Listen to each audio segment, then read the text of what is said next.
The most merciful thing in the world, I think, is the inability of the human mind to correlate all its contents.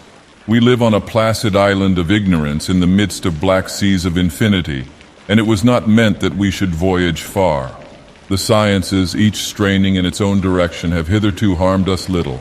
But someday the piecing together of dissociated knowledge will open up such terrifying vistas of reality and of our frightful position therein, that we shall either go mad from the revelation or flee from the deadly light into the peace and safety of a new dark age. Theosophists have guessed at the awesome grandeur of the cosmic cycle wherein our world and human race form transient incidents. They have hinted at strange survivals in terms which would freeze the blood if not masked by a bland optimism. But it is not from them that there came the single glimpse of forbidden eons which chills me when I think of it, and maddens me when I dream of it. That glimpse, like all dread glimpses of truth, flashed out from an accidental piecing together of separated things. In this case, an old newspaper item and the notes of a dead professor. I hope that no one else will accomplish this piecing out. Certainly if I live, I shall never knowingly supply a link in so hideous a chain. I think that the professor, too, intended to keep silent regarding the part he knew, and that he would have destroyed his notes had not sudden death seized him. My knowledge of the thing began in the winter of 1926-27 with the death of my granduncle George Gamble Angel, Professor Emeritus of Semitic Languages in Brown University, Providence, Rhode Island. Professor Angel was widely known as an authority on ancient inscriptions, and had frequently been resorted to by the heads of prominent museums, so that his passing at the age of 92 may be recalled by many. Locally, interest was intensified by the obscurity of the cause of death.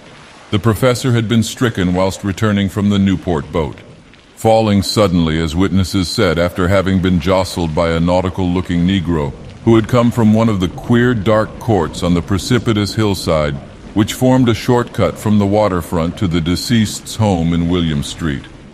Physicians were unable to find any visible disorder, but concluded after perplexed debate that some obscure lesion of the heart, induced by the brisk ascent of so steep a hill by so elderly a man, was responsible for the end. At the time I saw no reason to dissent from this dictum, but latterly I am inclined to wonder, and more than wonder. As my granduncle's heir and executor, for he died a childless widower, I was expected to go over his papers with some thoroughness, and for that purpose moved his entire set of files and boxes to my quarters in Boston. Much of the material which I correlated will be later published by the American Archaeological Society. But there was one box which I found exceedingly puzzling and which I felt much averse from showing to other eyes. It had been locked, and I did not find the key till it occurred to me to examine the personal ring which the professor carried always in his pocket. Then indeed I succeeded in opening it, but when I did so seemed only to be confronted by a greater and more closely locked barrier. For what could be the meaning of the queer clay bas-relief and the disjointed jottings, ramblings, and cuttings which I found? Had my uncle in his latter years become credulous of the most superficial impostures? I resolved to search out the eccentric sculptor responsible for this apparent disturbance of an old man's peace of mind. The bas-relief was a rough rectangle less than an inch thick and about 5 by 6 inches in area, obviously of modern origin. Its designs, however, were far from modern in atmosphere and suggestion, for although the vagaries of cubism and futurism are many and wild, they do not often reproduce that cryptic regularity which lurks in prehistoric writing. And writing of some kind the bulk of these designs seemed certainly to be. Though my memory, despite much familiarity with the papers and collections of my uncle, failed in any way to identify this particular species, or even to hint at its remotest affiliations. Above these apparent hieroglyphics was a figure of evidently pictorial intent, though its impressionistic execution forbade a very clear idea of its nature. It seemed to be a sort of monster or symbol representing a monster of a form which only a diseased fancy could conceive.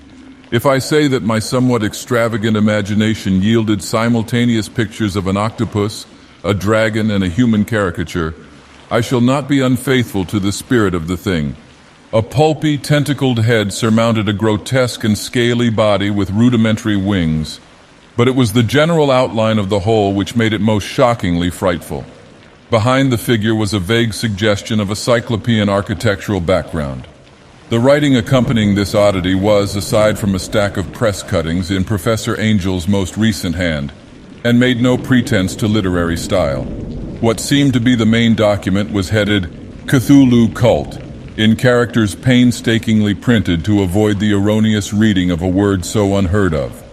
The manuscript was divided into two sections, the first of which was headed 1925, Dream and Dream Work of H.A. Wilcox, 7 Thomas Street, Providence, Rhode Island, and the second, Narrative of Inspector John R. LaGrasse, 121 Bienville Street, New Orleans, Louisiana, at 1908 AAS Mount G.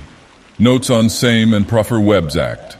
The other manuscript papers were all brief notes, some of them accounts of the queer dreams of different persons, some of them citations from theosophical books and magazines, notably W. Scott Eliot's Atlantis and the Lost Lemuria, and the rest comments on long-surviving secret societies and hidden cults, with references to passages in such mythological and anthropological sourcebooks as Fraser's Golden Bough and Miss Murray's Witch Cult in Western Europe. The cuttings largely alluded to outre mental illnesses and outbreaks of group folly or mania in the spring of 1925.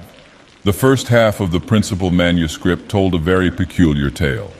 It appears that on March 1, 1925, a thin, dark young man of neurotic and excited aspect had called upon Professor Angel, bearing the singular clay bas-relief, which was then exceedingly damp and fresh.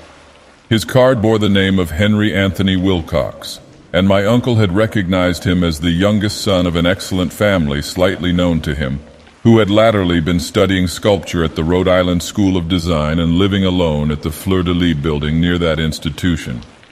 Wilcox was a precocious youth of known genius but great eccentricity, and had from childhood excited attention through the strange stories and odd dreams he was in the habit of relating.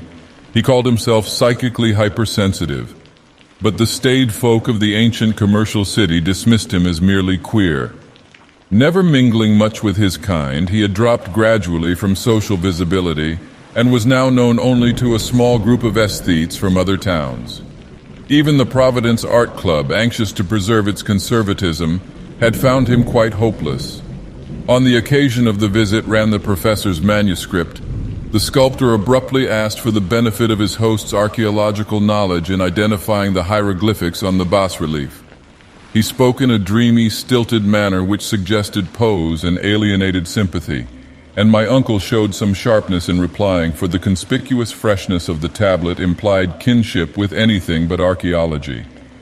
Young Wilcox's rejoinder, which impressed my uncle enough to make him recall and record it verbatim, was of a fantastically poetic cast which must have typified his whole conversation, and which I have since found highly characteristic of him. He said, "It is new indeed, for I made it last night in a dream of strange cities, and dreams are older than brooding Tyre, or the contemplative Sphinx, or garden-girdled Babylon." It was then that he began that rambling tale which suddenly played upon a sleeping memory and won the fevered interest of my uncle. There had been a slight earthquake tremor the night before, the most considerable felt in New England for some years, and Wilcox's imagination had been keenly affected. Upon retiring, he had had an unprecedented dream of great cyclopean cities of Titan blocks and sky-flung monoliths, all dripping with green ooze and sinister with latent horror. Hieroglyphics had covered the walls and pillars, and from some undetermined point below had come a voice that was not a voice, a chaotic sensation which only fancy could transmute into sound, but which he attempted to render by the almost unpronounceable jumble of letters. Cthulhu Ftan. This verbal jumble was the key to the recollection which excited and disturbed Professor Angel. He questioned the sculptor with scientific minuteness, and studied with almost frantic intensity the bas-relief on which the youth had found himself working, chilled and clad only in his night clothes, when waking had stolen bewilderingly over him. My uncle blamed his old age, Wilcox afterward said, for his slowness in recognizing both hieroglyphics and pictorial design. Many of his questions seemed highly out of place to his visitor, especially those which tried to connect the latter with strange cults or societies. and Wilcox could not understand the repeated promises of silence which he was offered in exchange for an admission of membership in some widespread mystical or paganly religious body. When Professor Angel became convinced that the sculptor was indeed ignorant of any cult or system of cryptic lore, he besieged his visitor with demands for future reports of dreams. This bore regular fruit, for after the first interview, the manuscript records daily calls of the young man, during which he related startling fragments of nocturnal imagery, whose burden was always some terrible cyclopean vista of dark and dripping stone, with a subterranean voice or intelligence shouting monotonously an enigmatical sense impacts uninscribable save as gibberish. The two sounds most frequently repeated are those rendered by the letters Cthulhu and Relaye. On March 23rd, the manuscript continued. Wilcox failed to appear, and inquiries at his quarters revealed that he had been stricken with an obscure sort of fever and taken to the home of his family in Waterman Street. He had cried out in the night, arousing several other artists in the building, and had manifested since then only alternations of unconsciousness and delirium. My uncle at once telephoned the family, and from that time forward kept close watch of the case, calling often at the Thayer Street office of Dr. Toby, whom he learned to be in charge. The youth's febrile mind apparently was dwelling on strange things, and the doctor shuddered now and then as he spoke of them. They included not only a repetition of what he had formerly dreamed, but touched wildly on a gigantic thing miles high which walked or lumbered about. He at no time fully described this object, but occasional frantic words, as repeated by Dr. Toby, convinced the professor that it must be identical with the nameless monstrosity he had sought to depict in his dream sculpture. Reference to this object, the doctor added, was invariably a prelude to the young man's subsidence into lethargy. His temperature, oddly enough, was not greatly above normal, but his whole condition was otherwise such as to suggest true fever rather than mental disorder. On April 2nd at about 3 p.m. every trace of Wilcox's malady suddenly ceased. He sat upright in bed, astonished to find himself at home and completely ignorant of what had happened in dream or reality since the night of March 22nd. Pronounced well by his physician, he returned to his quarters in 3 days. But to Professor Angel he was of no further assistance. All traces of strange dreaming had vanished with his recovery, and my uncle kept no record of his night thoughts after a week of pointless and irrelevant accounts of thoroughly usual visions.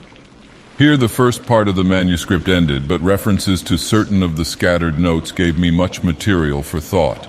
So much, in fact, that only the ingrained skepticism then forming my philosophy can account for my continued distrust of the artist. The notes in question were those descriptive of the dreams of various persons covering the same period as that in which young Wilcox had had his strange visitations. My uncle, it seems, had quickly instituted a prodigiously far-flung body of inquiries amongst nearly all the friends whom he could question without impertinence, asking for nightly reports of their dreams, and the dates of any notable visions for some time past. The reception of his request seems to have been varied, but he must at the very least have received more responses than any ordinary man could have handled without a secretary. This original correspondence was not preserved, but his notes formed a thorough and really significant digest. Average people in society and business, New England's traditional salt of the earth, gave an almost completely negative result, though scattered cases of uneasy but formless nocturnal impressions appear here and there, always between March 23rd and April 2nd, the period of young Wilcox's delirium. Scientific men were little more affected, though 4 cases of vague description suggest fugitive glimpses of strange landscapes, and in one case there is mentioned a dread of something abnormal. It was from the artists and poets that the pertinent answers came, and I know that panic would have broken loose had they been able to compare notes.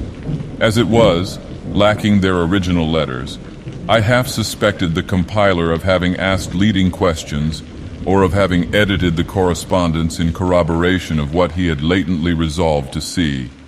That is why I continued to feel that Wilcox, somehow cognizant of the old data which my uncle had possessed, had been imposing on the veteran scientist. These responses from aesthetes told a disturbing tale. From February 28th to April 2nd, a large proportion of them had dreamed very bizarre things, the intensity of the dreams being immeasurably the stronger during the period of the sculptor's delirium.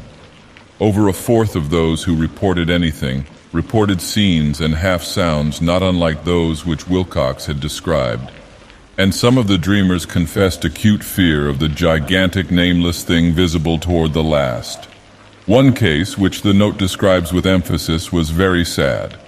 The subject, a widely known architect with leanings toward theosophy and occultism, went violently insane on the date of young Wilcox's seizure and expired several months later after incessant screamings to be saved from some escaped denizen of hell. Had my uncle referred to these cases by name instead of merely by number, I should have attempted some corroboration and personal investigation, but as it was, I succeeded in tracing down only a few. All of these, however, bore out the notes in full. I have often wondered if all the objects of the professor's questioning felt as puzzled as did this fraction. It is well that no explanation shall ever reach them. The press cuttings, as I have intimated, touched on cases of panic, mania, and eccentricity during the given period. Professor Angel must have employed a cutting bureau, for the number of extracts was tremendous and the sources scattered throughout the globe. Here was a nocturnal suicide in London, where a lone sleeper had leaped from a window after a shocking cry. Here likewise a rambling letter to the editor of a paper in South America, where a fanatic deduces a dire future from visions he has seen. A dispatch from California describes a theosophist colony as donning white robes en masse for some glorious fulfillment which never arrives, whilst items from India speak guardedly of serious native unrest toward the end of March. Voodoo orgies multiply in Haiti, and African outposts report ominous mutterings. American officers in the Philippines find certain tribes bothersome about this time, and New York policemen are mobbed by hysterical Levantines on the night of March 22, 23. The west of Ireland, too, is full of wild rumor and legendary, and a fantastic painter named Ardois Bonneau hangs a blasphemous dream landscape in the Paris Spring Salon of 1926. And so numerous are the recorded troubles in insane asylums that only a miracle can have stopped the medical fraternity from noting strange parallelisms and drawing mystified conclusions.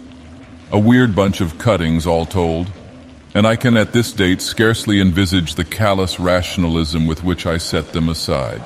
But I was then convinced that young Wilcox had known of the older matters mentioned by the professor. The older matters which had made the sculptor's dream and bas-relief so significant to my uncle formed the subject of the second half of his long manuscript. Once before, it appears, Professor Angel had seen the hellish outlines of the nameless monstrosity, puzzled over the unknown hieroglyphics, and heard the ominous syllables which can be rendered only as Cthulhu, and all this in so stirring and horrible a connection that it is small wonder he pursued young Wilcox with queries and demands for data. The earlier experience had come in 1908, 17 years before, when the American Archaeological Society held its annual meeting in St. Louis.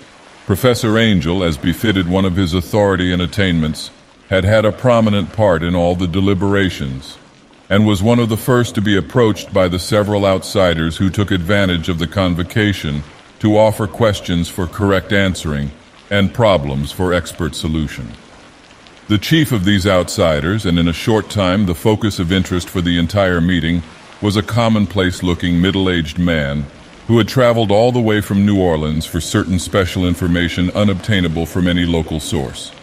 His name was John Raymond Legrasse, and he was by profession an inspector of police. With him he bore the subject of his visit, a grotesque, repulsive, and apparently very ancient stone statuette whose origin he was at a loss to determine. It must not be fancied that Inspector Legrasse had the least interest in archaeology. On the contrary, his wish for enlightenment was prompted by purely professional considerations.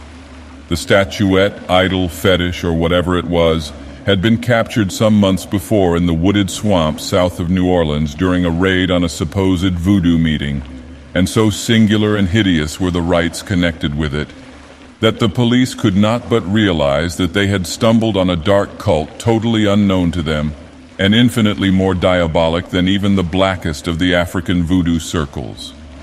Of its origin, apart from the erratic and unbelievable tales extorted from the captured members, absolutely nothing was to be discovered. hence the anxiety of the police for any antiquarian lore which might help them to place the frightful symbol and through it track down the cult to its fountainhead. Inspector Legras was scarcely prepared for the sensation which his offering created.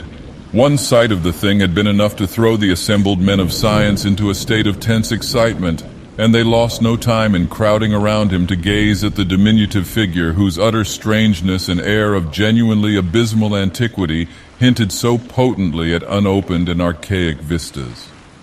No recognized school of sculpture had animated this terrible object, yet centuries and even thousands of years seemed recorded in its dim and greenish surface of unplaceable stone. The figure, which was finally passed slowly from man to man for close and careful study, was between 7 and 8 inches in height, and of exquisitely artistic workmanship. It represented a monster of vaguely anthropoid outline, but with an octopus-like head whose face was a mass of feelers. A scaly, rubbery-looking body, prodigious claws on hind and forefeet, and long, narrow wings behind. This thing, which seemed instinct with a fearsome and unnatural malignancy, was of a somewhat bloated corpulence, and squatted evilly on a rectangular block or pedestal covered with undecipherable characters.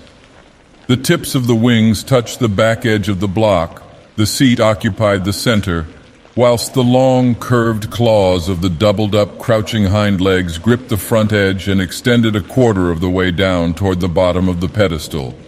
The cephalopod head was bent forward, so that the ends of the facial feelers brushed the backs of huge forepaws which clasped the croucher's elevated knees. The aspect of the whole was abnormally lifelike, and the more subtly fearful because its source was so totally unknown. Its vast, awesome, and incalculable age was unmistakable, yet not one link did it show with any known type of art belonging to civilization's youth, or indeed to any other time. Totally separate and apart, its very material was a mystery, for the soapy, greenish-black stone with its golden or iridescent flecks and striations resembled nothing familiar to geology or mineralogy. The characters along the base were equally baffling, and no member present, despite a representation of half the world's expert learning in this field, could form the least notion of even their remotest linguistic kinship. They, like the subject and material, belonged to something horribly remote and distinct from mankind as we know it, something frightfully suggestive of old and unhallowed cycles of life in which our world and our conceptions have no part. And yet, as the members severally shook their heads and confessed defeat at the inspector's problem, there was one man in that gathering who suspected a touch of bizarre familiarity in the monstrous shape and writing, and who presently told with some diffidence of the odd trifle he knew. This person was the late William Channing Webb, professor of anthropology in Princeton University, and an explorer of no slight note.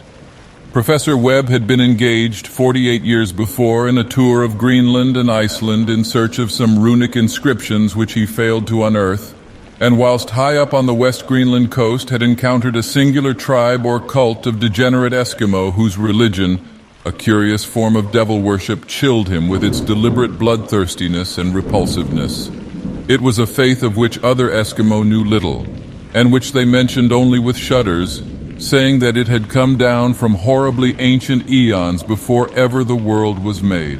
Besides nameless rites and human sacrifices, there were certain queer hereditary rituals addressed to a supreme elder devil or Tornasuk, and of this Professor Webb had taken a careful phonetic copy from an aged Angakok or wizard priest expressing the sounds in Roman letters as best he knew how. But just now of prime significance was the fetish which this cult had cherished, and around which they danced when the aurora leaped high over the ice cliffs. It was, the professor stated, a very crude bas-relief of stone, comprising a hideous picture and some cryptic writing. And so far as he could tell, it was a rough parallel in all essential features of the bestial thing now lying before the meeting. This data, received with suspense and astonishment by the assembled members, proved doubly exciting to Inspector Legras, and he began at once to ply his informant with questions. Having noted and copied an oral ritual among the swamp cult worshippers his men had arrested, he besought the professor to remember as best he might the syllables taken down amongst the diabolist Eskimo. There then followed an exhaustive comparison of details and a moment of really awed silence when both detective and scientist agreed on the virtual identity of the phrase common to two hellish rituals, so many worlds of distance apart. What, in substance, both the Eskimo wizards and the Louisiana swamp priests had chanted to their kindred idols was something very like this, the word divisions being guessed at from traditional breaks in the phrase as chanted aloud, Funglui maglunaf Cthulhu rilye wuganagulftaan. Lagrassa had 1 point in advance of Professor Webb, for several among his mongrel prisoners had repeated to him what older celebrants had told them the words meant. This text, as given, ran something like this. In his house at Relaya, dead Cthulhu waits dreaming. And now, in response to a general and urgent demand, Inspector Lagrasse related as fully as possible his experience with the swamp worshippers, telling a story to which I could see my uncle attached profound significance. It savored of the wildest dreams of mythmaker and theosophist, and disclosed an astonishing degree of cosmic imagination among such half-castes and pariahs as might be least expected to possess it. On November 1st, 1907, there had come to the New Orleans police a frantic summons from the swamp and lagoon country to the south. The squatters there, mostly primitive but good-natured descendants of Lafitte's men, were in the grip of stark terror from an unknown thing which had stolen upon them in the night. It was voodoo, apparently, but voodoo of a more terrible sort than they had ever known. And some of their women and children had disappeared since the malevolent tom-tom had begun its incessant beating far within the black-haunted woods where no dweller ventured. There were insane shouts and harrowing screams, soul-chilling chants and dancing devil flames, and the frightened messenger added, the people could stand it no more. So a body of 20 police, filling 2 carriages and an automobile, had set out in the late afternoon with the shivering squatter as a guide. At the end of the passable road they alighted and for miles splashed on in silence through the terrible cypress woods where day never came. Ugly roots and malignant hanging nooses of Spanish moss beset them, and now and then a pile of dank stones or fragment of a rotting wall intensified by its hint of morbid habitation, a depression which every malformed tree and every fungus islet combined to create. At length the squatter settlement, a miserable huddle of huts, hove in sight, and hysterical dwellers ran out to cluster around the group of bobbing lanterns. The muffled beat of tom-toms was now faintly audible far, far ahead, and a curdling shriek came at infrequent intervals when the wind shifted. A reddish glare, too, seemed to filter through the pale undergrowth beyond endless avenues of forest night. Reluctant even to be left alone again, each one of the cowed squatters refused point-blank to advance another inch toward the scene of unholy worship. So Inspector Lagrasse and his 19 colleagues plunged on unguided into black arcades of horror that none of them had ever trod before. The region now entered by the police was one of traditionally evil repute, substantially unknown and untraversed by white men. There were legends of a hidden lake unglimpsed by mortal sight, in which dwelt a huge, formless, white polypoous thing with luminous eyes, and squatters whispered that bat-winged devils flew up out of caverns in inner earth to worship it at midnight. They said it had been there before d'Iberville, before La Salle, before the Indians, and before even the wholesome beasts and birds of the woods. It was nightmare itself, and to see it was to die. But it made men dream, and so they knew enough to keep away. The present voodoo orgy was indeed on the merest fringe of this abhorred area, but that location was bad enough. Hence, perhaps the very place of the worship had terrified the squatters more than the shocking sounds and incidents. Only poetry or madness could do justice to the noises heard by Lagrasse's men as they plowed on through the black morass toward the red glare and the muffled tom-toms. There are vocal qualities peculiar to men and vocal qualities peculiar to beasts, and it is terrible to hear the one when the source should yield the other. Animal fury and orgiastic license here whipped themselves to demoniac heights by howls and squawking ecstasies that tore and reverberated through those nighted woods like pestilential tempests from the gulfs of hell. Now and then the less organized ululation would cease, and from what seemed a well-drilled chorus of hoarse voices would rise in sing-song chant that hideous phrase or ritual. Funglui maglunaf Cthulhu rilye ganagul ftaren. Then the men, having reached a spot where the trees were thinner, came suddenly in sight of the spectacle itself.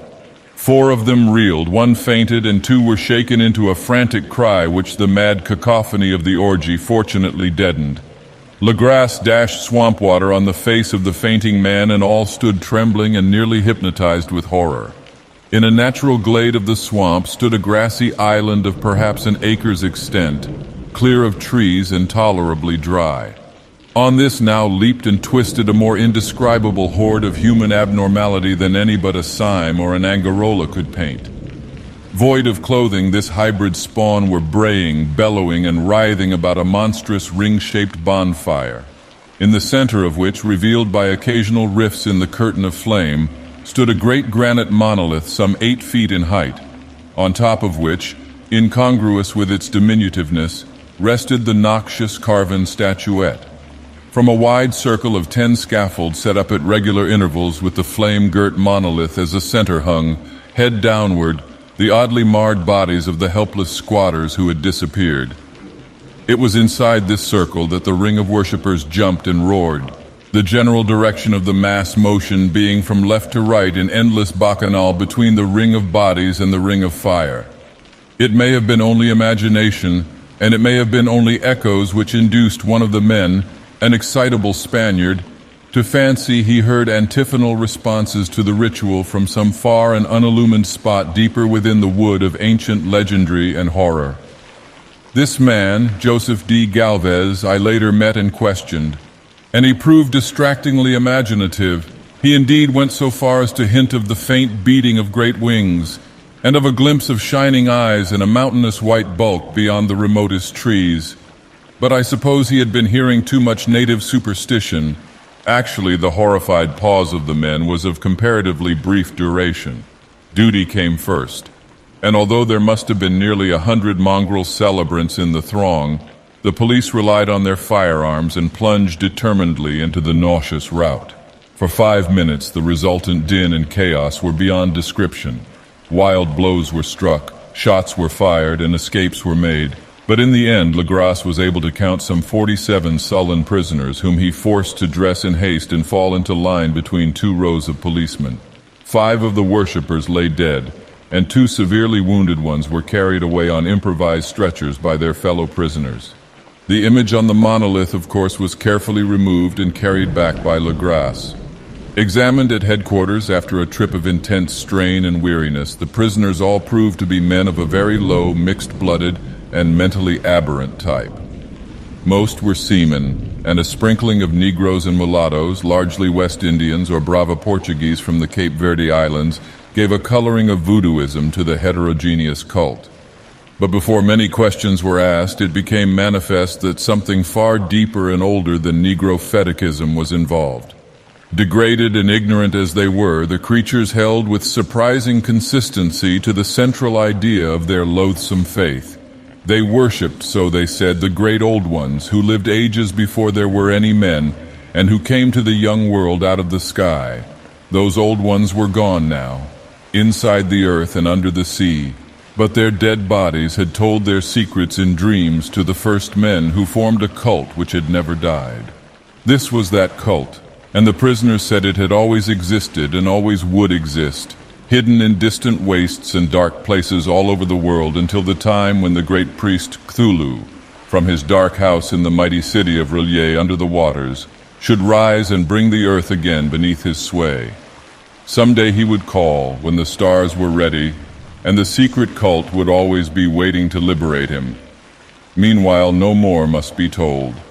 There was a secret which even torture could not extract. Mankind was not absolutely alone among the conscious things of earth, for shapes came out of the dark to visit the faithful few. But these were not the great old ones. No man had ever seen the old ones. The carven idol was great Cthulhu, but none might say whether or not the others were precisely like him. No one could read the old writing now, but things were told by word of mouth. The chanted ritual was not the secret. That was never spoken aloud, only whispered. The chant meant only this: in his house at R'lyeh, dead Cthulhu waits dreaming. Only 2 of the prisoners were found sane enough to be hanged, and the rest were committed to various institutions. All denied a part in the ritual murders and averred that the killing had been done by black-winged ones which had come to them from their immemorial meeting place in the haunted wood. But of those mysterious allies no coherent account could ever be gained.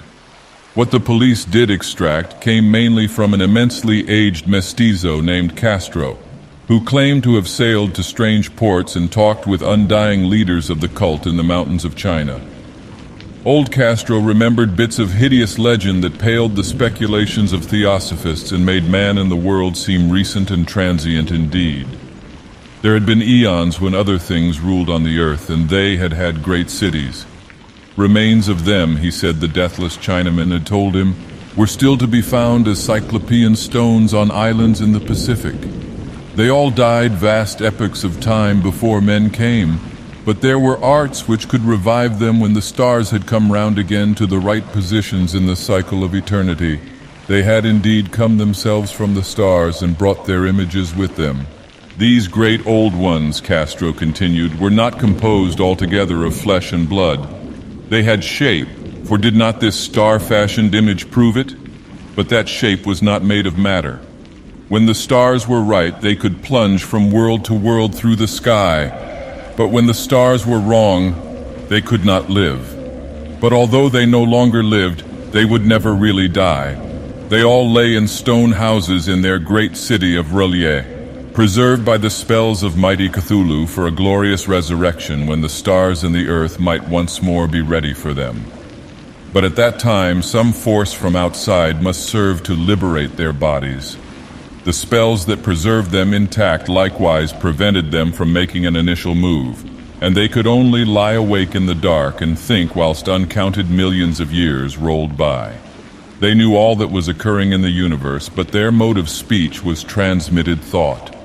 Even now they talked in their tombs. When, after infinities of chaos, the first men came, the great old ones spoke to the sensitive among them by molding their dreams. For only thus could their language reach the fleshly minds of mammals. Then whispered Castro, those first men formed the cult around small idols which the great ones showed them. Idols brought in dim eras from dark stars. That cult would never die till the stars came right again, and the secret priests would take great Cthulhu from his tomb to revive his subjects and resume his rule of earth.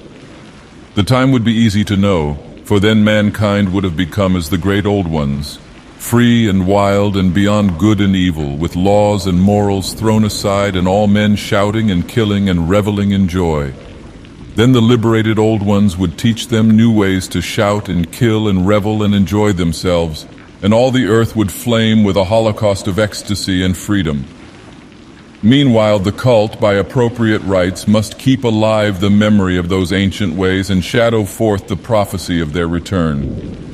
In the elder time, chosen men had talked with the entombed old ones in dreams, but then something had happened. The great stone city R'lyeh, with its monoliths and sepulchres, had sunk beneath the waves, and the deep waters, full of the one primal mystery through which not even thought can pass, had cut off the spectral intercourse. But memory never died, and high priests said that the city would rise again when the stars were right. Then came out of the earth the black spirits of earth, moldy and shadowy and full of dim rumors picked up in caverns beneath forgotten sea bottoms. But of them old Castro dared not speak much. He cut himself off hurriedly, and no amount of persuasion or subtlety could elicit more in this direction. The size of the old ones, too, he curiously declined to mention. Of the cult, he said that he thought the center lay amid the pathless deserts of Arabia, where Irem, the city of pillars, dreams hidden and untouched. It was not allied to the European witch cult, and was virtually unknown beyond its members. No book had ever really hinted of it, though the deathless Chinaman said that there were double meanings in the Necronomicon of the mad Arab Abdul al-Hazred, which the initiated might read as they chose, especially the much-discussed couplet, "That is not dead which can eternal lie, and with strange eons even death may die." Legrasse, deeply impressed and not a little bewildered, had inquired in vain concerning the historic affiliations of the cult. Castro apparently had told the truth when he said that it was wholly secret. The authorities at Tulane University could shed no light upon either cult or image, and now the detective had come to the highest authorities in the country and met with no more than the Greenland tale of Professor Webb. The feverish interest aroused at the meeting by Legrasse's tale, corroborated as it was by the statuette, is echoed in the subsequent correspondence of those who attended, although scant mention occurs in the formal publications of the Society. Caution is the first care of those accustomed to face occasional charlatanry and imposture. Legrasse for some time lent the image to Professor Webb, but at the latter's death it was returned to him and remains in his possession, where I viewed it not long ago. It is truly a terrible thing and unmistakably akin to the dream sculpture of young Wilcox. That my uncle was excited by the tale of the sculptor I did not wonder, for what thoughts must arise upon hearing after a knowledge of what Legrasse had learned of the cult, of a sensitive young man who had dreamed not only the figure and exact hieroglyphics of the swamp-found image and the Greenland devil tablet, but had come in his dreams upon at least 3 of the precise words of the formula uttered alike by Eskimo diabolists and mongrel Louisianans. Professor Angel's instant start on an investigation of the utmost thoroughness was eminently natural, though privately I suspected young Wilcox of having heard of the cult in some indirect way, and of having invented a series of dreams to heighten and continue the mystery at my uncle's expense. The dream narratives and cuttings collected by the professor were, of course, strong corroboration, but the rationalism of my mind and the extravagance of the whole subject led me to adopt what I thought the most sensible conclusions. So after thoroughly studying the manuscript again and correlating the theosophical and anthropological notes with the cult narrative of Legrasse, I made a trip to Providence to see the sculptor and give him the rebuke I thought proper for so boldly imposing upon a learned and aged man. Wilcox still lived alone in the Fleur-de-Lis building in Thomas Street, a hideous Victorian imitation of 17th century Breton architecture which flaunts its stuccoed front amidst the lovely colonial houses on the ancient hill and under the very shadow of the finest Georgian steeple in America. I found him at work in his rooms, and at once conceded from the specimens scattered about that his genius is indeed profound and authentic. He will, I believe, sometime be heard from as one of the great decadents, for he has crystallized in clay and will one day mirror in marble those nightmares and fantasies which Arthur Machen evokes in prose, and Clark Ashton Smith makes visible in verse and in painting. Dark, frail, and somewhat unkempt in aspect, he turned languidly at my knock and asked me my business without rising. When I told him who I was, he displayed some interest, for my uncle had excited his curiosity in probing his strange dreams, yet had never explained the reason for the study. I did not enlarge his knowledge in this regard, but sought with some subtlety to draw him out. In a short time I became convinced of his absolute sincerity, for he spoke of the dreams in a manner none could mistake. They and their subconscious residuum had influenced his art profoundly, and he showed me a morbid statue whose contours almost made me shake with the potency of its black suggestion. He could not recall having seen the original of this thing except in his own dream bas-relief, but the outlines had formed themselves insensibly under his hands. It was no doubt the giant shape he had raved of in delirium. That he really knew nothing of the hidden cult, save from what my uncle's relentless catechism had let fall, he soon made clear. And again I strove to think of some way in which he could possibly have received the weird impressions. He talked of his dreams in a strangely poetic fashion, making me see with terrible vividness the damp cyclopean city of slimy green stone, whose geometry, he oddly said, was all wrong, and hear with frightened expectancy the ceaseless half-mental calling from underground, Cthulhu Ftagen, Cthulhu Ftagen.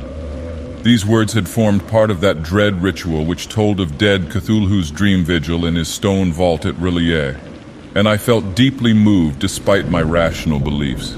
Wilcox, I was sure, had heard of the cult in some casual way and had soon forgotten it amidst the mass of his equally weird reading and imagining. Later, by virtue of its sheer impressiveness, it had found subconscious expression in dreams, in the bas-relief, and in the terrible statue I now beheld, so that his imposture upon my uncle had been a very innocent one. The youth was of a type at once slightly affected and slightly ill-mannered, which I could never like, but I was willing enough now to admit both his genius and his honesty. I took leave of him amicably and wish him all the success his talent promises. The matter of the cult still remained to fascinate me, and at times I had visions of personal fame from researches into its origin and connections. I visited New Orleans, talked with Legras and others of that old-time raiding party, saw the frightful image, and even questioned such of the mongrel prisoners as still survived. Old Castro, unfortunately, had been dead for some years. What I now heard so graphically at first hand, though it was really no more than a detailed confirmation of what my uncle had written, excited me afresh, for I felt sure that I was on the track of a very real, very secret, and very ancient religion whose discovery would make me an anthropologist of note. My attitude was still one of absolute materialism, as I wish it still were, and I discounted with almost inexplicable perversity the coincidence of the dream notes and odd cuttings collected by Professor Angel. One thing I began to suspect, and which I now fear I know, is that my uncle's death was far from natural. He fell on a narrow hill street leading up from an ancient waterfront swarming with foreign mongrels after a careless push from a Negro sailor. I did not forget the mixed blood and marine pursuits of the cult members in Louisiana, and would not be surprised to learn of secret methods and poison needles as ruthless and as anciently known as the cryptic rites and beliefs. Legras and his men, it is true, have been let alone, but in Norway a certain seaman who saw things is dead. Might not the deeper inquiries of my uncle after encountering the sculptor's data have come to sinister ears? I think Professor Angel died because he knew too much or because he was likely to learn too much. Whether I shall go as he did remains to be seen, for I have learned much now.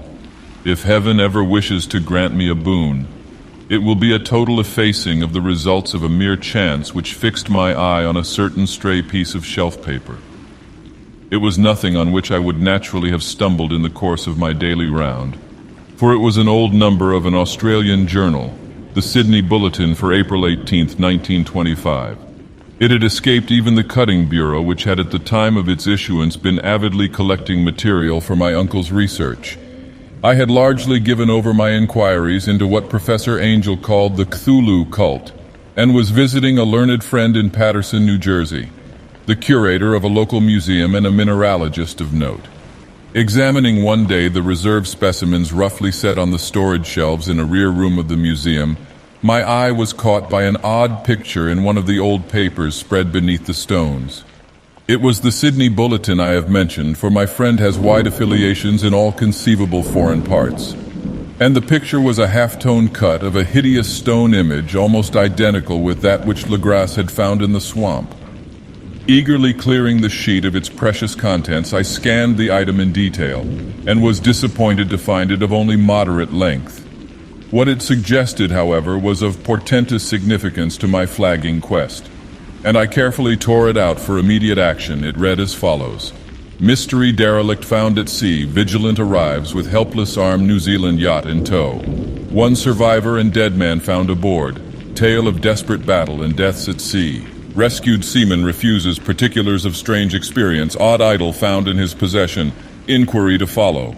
The Morrison Co's freighter Vigilant, bound from Valparaiso, arrived this morning at its wharf in Darling Harbor, having in tow the battled and disabled but heavily armed steam yacht Alert of Dunedin, New Zealand, which was sighted April 12th in south latitude 34°21' west, longitude 152°17' with one living and one dead man aboard.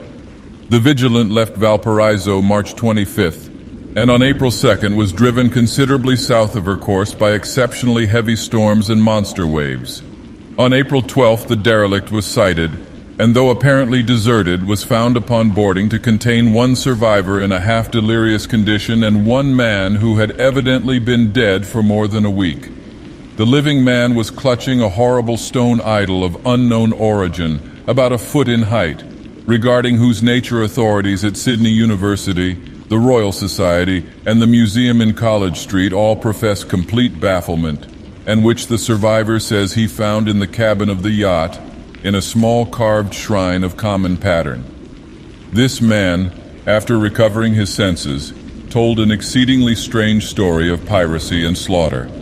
He is Gustav Johansen, a Norwegian of some intelligence, and had been second mate of the two-masted schooner Emma of Auckland, which sailed for Callao February 20th with a complement of 11 men. The Emma, he says, was delayed and thrown widely south of her course by the great storm of March 1st, and on March 22nd in south latitude 49 degree 51 degree west longitude 128 degree 34 degree encountered the Alert manned by a queer and evil-looking crew of Kanakas and half-castes.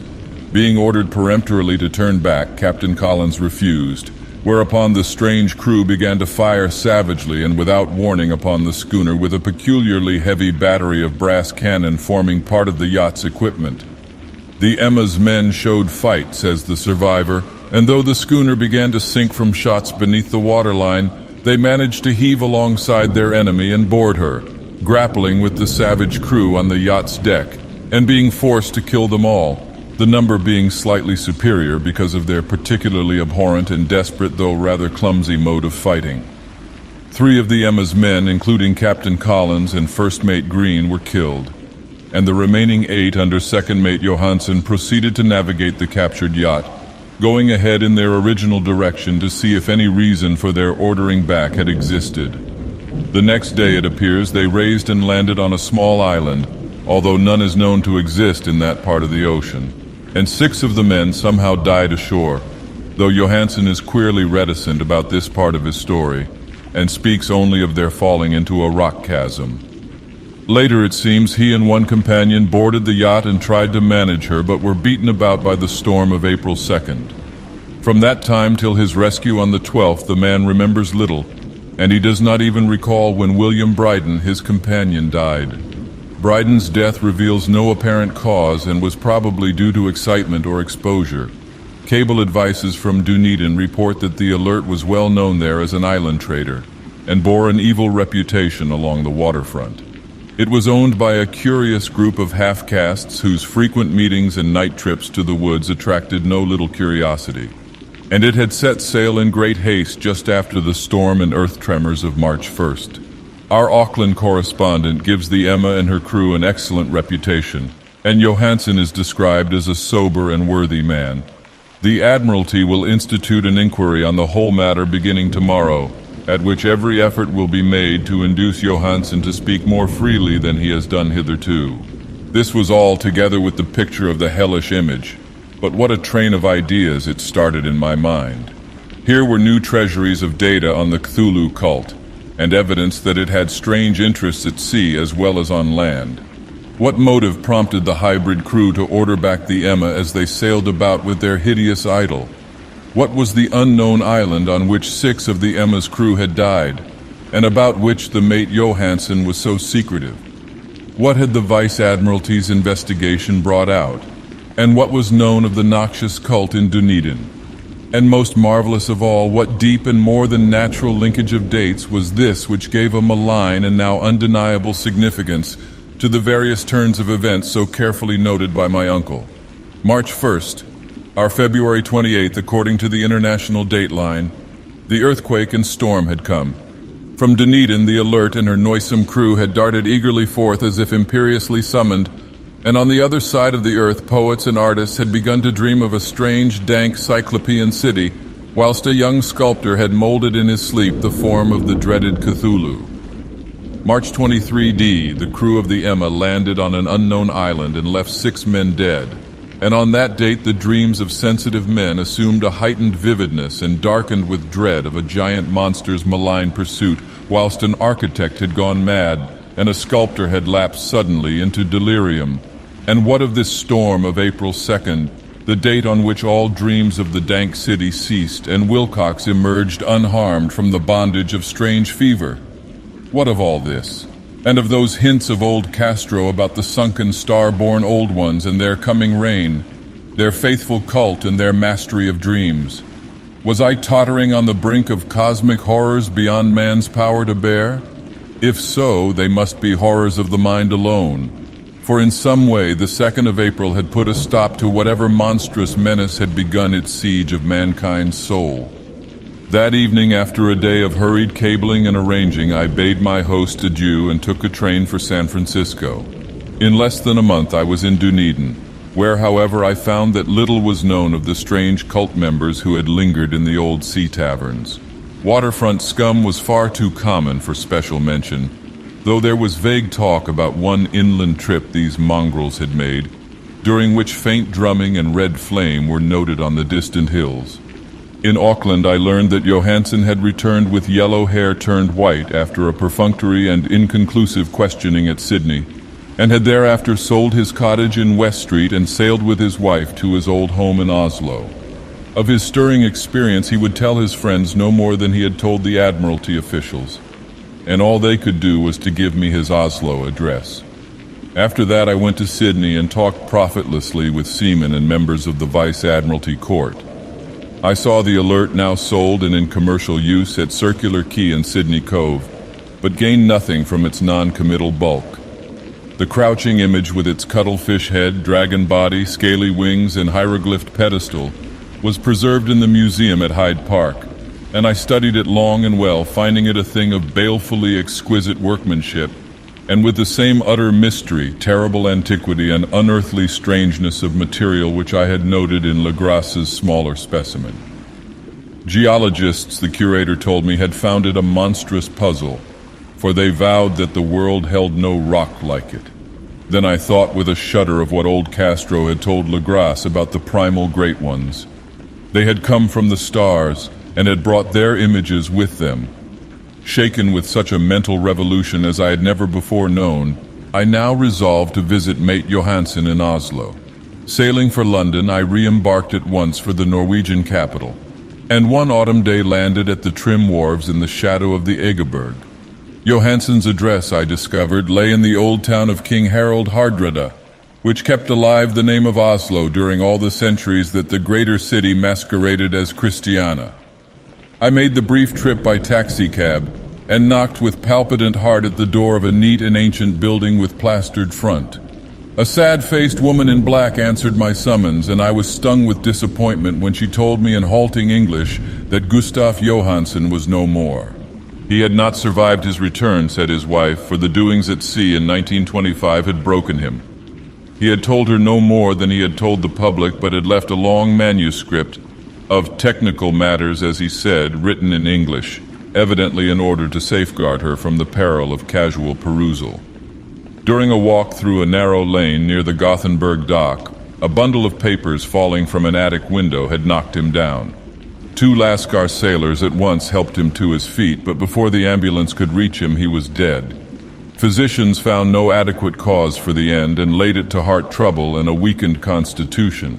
I now felt gnawing at my vitals that dark terror which will never leave me till I, too, am at rest, accidentally or otherwise. Persuading the widow that my connection with her husband's technical matters was sufficient to entitle me to his manuscript, I bore the document away and began to read it on the London boat. It was a simple, rambling thing, a naive sailor's effort at a post-facto diary, and strove to recall day by day that last awful voyage. I cannot attempt to transcribe it verbatim in all its cloudiness and redundance, but I will tell its gist enough to show why the sound of the water against the vessel's sides became so unendurable to me that I stopped my ears with cotton. Johansson, thank God, did not know quite all, even though he saw the city and the thing.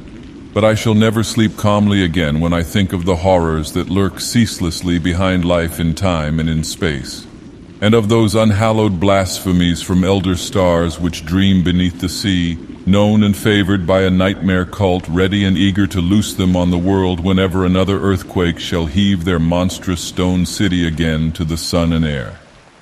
Johansson's voyage had begun just as he told it to the Vice Admiralty. The Emma, in ballast, had cleared Auckland on February 20th and had felt the full force of that earthquake-born tempest which must have heaved up from the sea bottom the horrors that filled men's dreams. Once more under control, the ship was making good progress when held up by the Alert on March 22nd, and I could feel the mate's regret as he wrote of her bombardment and sinking. Of the swarthy cult fiends on the Alert he speaks with significant horror. There was some peculiarly abominable quality about them which made their destruction seem almost a duty, and Johansson shows ingenuous wonder at the charge of ruthlessness brought against his party during the proceedings of the Court of Inquiry. Then, driven ahead by curiosity in their captured yacht under Johansson's command, the men sight a great stone pillar sticking out of the sea and in S latitude 47°9, W longitude 126°43, come upon a coastline of mingled mud, ooze, and weedy cyclopean masonry, which can be nothing less than the tangible substance of Earth's supreme terror, the nightmare corpse city of R'lyeh, that was built in measureless eons behind history by the vast, loathsome shapes that seep down from the dark stars. There lay great Cthulhu and his hordes, hidden in green slimy vaults and sending out at last, after cycles incalculable, the thoughts that spread fear to the dreams of the sensitive and called imperiously to the faithful to come on a pilgrimage of liberation and restoration. All this Johansson did not suspect, but God knows he soon saw enough. I suppose that only a single mountaintop, the hideous monolith-crowned citadel whereon great Cthulhu was buried, actually emerged from the waters. When I think of the extent of all that may be brooding down there, I almost wish to kill myself forthwith. Johansson and his men were awed by the cosmic majesty of this dripping Babylon of elder demons, and must have guessed without guidance that it was nothing of this or of any sane planet. Awe at the unbelievable size of the greenish stone blocks, at the dizzying height of the great carven monolith, and at the stupefying identity of the colossal statues and bas-reliefs with the queer image found in the shrine on the alert, is poignantly visible in every line of the mate's frightened description. Without knowing what futurism is like, Johansson achieved something very close to it when he spoke of the city. For instead of describing any definite structure or building, he dwells only on broad impressions of vast angles and stone surfaces, surfaces too great to belong to anything right or proper for this earth, and impious with horrible images and hieroglyphs. I mention his talk about angles because it suggests something Wilcox had told me of his awful dreams. He had said that the geometry of the dream place he saw was abnormal, non-Euclidean, and loathsomely redolent of spheres and dimensions apart from ours. Now an unlettered seaman felt the same thing whilst gazing at the terrible reality. Johansson and his men landed at a sloping mud bank on this monstrous acropolis and clambered slipperily up over Titan oozy blocks which could have been no mortal staircase. The very sun of heaven seemed distorted when viewed through the polarizing miasma welling out from this sea-soaked perversion, and twisted menace and suspense lurked leeringly in those crazily elusive angles of carven rock where a second glance showed concavity after the first showed convexity. Something very like fright had come over all the explorers before anything more definite than rock and ooze and weed was seen. Each would have fled had he not feared the scorn of the others, and it was only half-heartedly that they searched, vainly as it proved, for some portable souvenir to bear away. It was Rodriguez the Portuguese who climbed up the foot of the monolith and shouted of what he had found. The rest followed him and looked curiously at the immense carved door with the now familiar squid dragon bas-relief. It was, Johansson said, like a great barn door, and they all felt that it was a door because of the ornate lintel, threshold, and jambs around it, though they could not decide whether it lay flat like a trapdoor or slantwise like an outside cellar door. As Wilcox would have said, the geometry of the place was all wrong. One could not be sure that the sea and the ground were horizontal. Hence the relative position of everything else seemed phantasmally variable. Bryden pushed at the stone in several places without result. Then Donovan felt over it delicately around the edge, pressing each point separately as he went. He climbed interminably along the grotesque stone molding, that is, one would call it climbing if the thing was not after all horizontal. And the men wondered how any door in the universe could be so vast. Then, very softly and slowly, the acre-great panel began to give inward at the top, and they saw that it was balanced. Donovan slid or somehow propelled himself down or along the jamb and rejoined his fellows, and everyone watched the queer recession of the monstrously carven portal. In this fantasy of prismatic distortion, it moved anomalously in a diagonal way so that all the rules of matter and perspective seemed upset. The aperture was black with a darkness almost material. That tenebrousness was indeed a positive quality, for it obscured such parts of the inner walls as ought to have been revealed, and actually burst forth like smoke from its eon-long imprisonment, visibly darkening the sun as it slunk away into the shrunken and gibbous sky on flapping membranous wings. The odor arising from the newly opened depths was intolerable, and at length the quick-eared Hawkins thought he heard a nasty, slopping sound down there. Everyone listened, and everyone was listening still when it lumbered slobberingly into sight and gropingly squeezed its gelatinous green immensity through the black doorway into the tainted outside air of that poisoned city of madness. Poor Johansson's handwriting almost gave out when he wrote of this. Of the 6 men who never reached the ship, he thinks 2 perished of pure fright in that accursed instant. The thing cannot be described. There is no language for such abysms of shrieking and immemorial lunacy, such eldritch contradictions of all matter, force, and cosmic order. A mountain walked or stumbled. God. What wonder that across the earth a great architect went mad, and poor Wilcox raved with fever in that telepathic instant. The thing of the idols, the green, sticky spawn of the stars, had awaked to claim his own. The stars were right again, and what an age-old cult had failed to do by design, a band of innocent sailors had done by accident. After vigintillions of years, great Cthulhu was loose again and ravening for delight. 3 men were swept up by the flabby claws before anybody turned. God rest them if there be any rest in the universe. They were Donovan, Guerrera, and Angstrom. Parker slipped as the other 3 were plunging frenziedly over endless vistas of green-crusted rock to the boat, and Johansson swears he was swallowed up by an angle of masonry which shouldn't have been there. An angle which was acute but behaved as if it were obtuse. So only Bryden and Johansson reached the boat, and pulled desperately for the Alert as the mountainous monstrosity flopped down the slimy stones and hesitated, floundering at the edge of the water. Steam had not been suffered to go down entirely, despite the departure of all hands for the shore, and it was the work of only a few moments of feverish rushing up and down between wheel and engines to get the Alert underway. Slowly, amidst the distorted horrors of that indescribable scene, she began to churn the lethal waters, whilst on the masonry of that charnel shore that was not of earth, the Titan thing from the stars slavered and gibbered like Polypheme cursing the fleeing ship of Odysseus. Then, bolder than the storied Cyclops, great Cthulhu slid greasily into the water and began to pursue with vast, wave-raising strokes of cosmic potency. Bryden looked back and went mad, laughing shrilly as he kept on laughing at intervals till death found him one night in the cabin, whilst Johansson was wandering deliriously. But Johansson had not given out yet. Knowing that the thing could surely overtake the Alert until steam was fully up, he resolved on a desperate chance, and setting the engine for full speed, ran lightning-like on deck and reversed the wheel. There was a mighty eddying and foaming in the noisome brine, and as the steam mounted higher and higher, the brave Norwegian drove his vessel head-on against the pursuing jelly, which rose above the unclean froth like the stern of a demon galleon.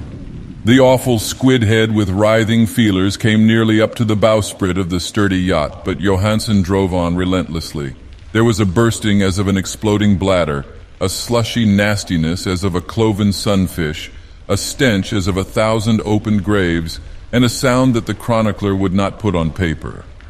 For an instant the ship was befouled by an acrid and blinding green cloud, and then there was only a venomous seething astern, where, God in heaven, the scattered plasticity of that nameless sky spawn was nebulously recombining in its hateful original form, whilst its distance widened every second as the Alert gained impetus from its mounting steam. That was all. After that, Johansson only brooded over the idol in the cabin and attended to a few matters of food for himself and the laughing maniac by his side. He did not try to navigate after the first bold flight, for the reaction had taken something out of his soul. Then came the storm of April 2nd and a gathering of the clouds about his consciousness. There's a sense of spectral whirling through liquid gulfs of infinity, of dizzying rides through reeling universes on a comet's tail, and of hysterical plunges from the pit to the moon and from the moon back again to the pit, all livened by a cachinnating chorus of the distorted, hilarious elder gods and the green, bat-winged mocking imps of Tartarus. Out of that dream came rescue, the vigilant, The Vice Admiralty Court, the streets of Dunedin, and the long voyage back home to the old house by the Egerberg. He could not tell. They would think him mad.